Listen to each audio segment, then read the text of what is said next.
Hello there, how are ya? Welcome to technically part two of the chicken move from the city to the country.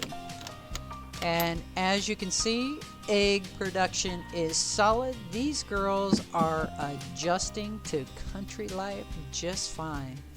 So now it's time for me to expand their confined area. So if I'm not out at the off-grid barn, or if I leave the off-grid barn for a period of time, I can make sure that these girls are in this extended chicken run, or as I'm calling it, their playpen. That way there's a barrier. They're safe when I am not around. Or if I'm puppy sitting, if I'm off working with the bees and Grace and Bastion are running around, this just keeps the chickens safe. You know, Grace and Bastion are typical puppies. Something moves, they want to chase it, they want to touch it, they want to play with it, and unfortunately, especially, they get so excited they're going to end up hurting these chickens. So I opted to build a playpen. The perimeter of it is underneath this canopy of oak trees, and then I am using the actual chicken coop door as my walk-in gate on this project, so it kind of serving dual purpose. Also, everything that I'm using out here was stuff that I previously had, with the exception of a 100-foot roll of field fence that I purchased from Lowe's. Now, other stores had the same field fence. The problem is they had 300 plus foot rolls of fence, and I did not need that. And I have so many extra this and extra that lying around. I decided that I need to just get what I needed for this particular project, get it installed, and then be done with it. So yeah, there. Now you're probably wondering, why in the world is she carrying that by hand instead of using her tractor? Don't worry, later on I get smart enough to go get the tractor, get stuff loaded in the front bucket, and then just bring it over to the work area.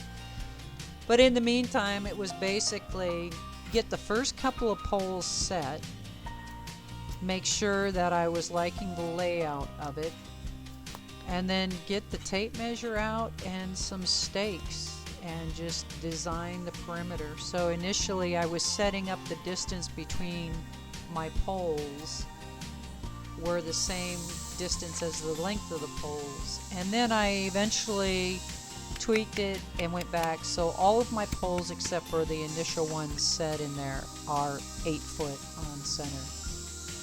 That seemed to work out the best, and that ended up using right at about 85 feet of the field fence of that 100-foot roll, which is fantastic. Now when we get to this last pole on this perimeter, I'm going to actually be setting it up to have a drive-through gate available. That way, if I want to bring the tractor in, say to scoop out leaves or to get the excess chicken droppings out of there, whatever, I could actually bring the tractor into this space. So the walk-through gate will be great if I need to do something inside there. I can just go through the walk-through gate. The drive-through gate, you know, may end up being overkill, and I'll go back and pull it off later, put a couple posts in, and then just set fence. We'll see how that works out in the end. As you can see, this clump of trees creates just the perfect canopy for these girls. It provides shade. It provides kind of a direct flight pattern barrier for the owl, osprey, eagles, and hawks that we have out here. And eventually I may end up having to go ahead and put up an electric fence if I'm finding that there's too many issues with, say, raccoons trying to dig underneath it, or possum. But as of today, it's really working out well for these girls. Now that last stake that I just was hammering in, I am now digging for the corner post on it. And this is the 10-foot gate that I was talking about installing, just so I have this space to drive through if for some reason I think there's a need to drive in there. And again, if I find that it was silly for me to have even done that, I can always pull the gate off, put a couple more fence posts up, and just put the fence on this last little 10-foot area. And it would be more than sufficient to have the walkthrough gate. If, who knows, I would rather do it this way than to run fence and then say, oh man, I wish I had a gate, I could just drive the tractor in. So set it up, dig my hole, go ahead and tap everything down in with the end of the shovel, and then that space span right there is 10 foot, or the equivalent for a 10-foot gate. There's obviously a little bigger area for a catch and the hinges. And then that's my basic perimeter for the girls. Now, some of these roots that were down in here were easily an inch and a half. I ended up using the Sawzall to cut them. But once you got past the initial root bed, basically, of these trees, the rest of the digging was pretty easy. And because of those roots, that's the only reason I didn't opt to go with a power auger. Now, a power auger probably could have busted right through them, who knows. But this worked out. It took me a full day to actually get everything done. And then set the poles. Now, the poles, I set them in place to where they were angled out away from the coop. And the logic in that was, once the fence is put on and stretched taut, or somewhat taut, the pressure in on them, because I had angled them out, should, in theory, straighten them up. We'll see how that worked out, right? And now, with all the poles set, it's just a matter of going ahead and rolling this fence out and then getting it stood up in place. Now, I didn't use a come along to stretch this in place, or a tractor, whatever, any special tools. I just did it by hand.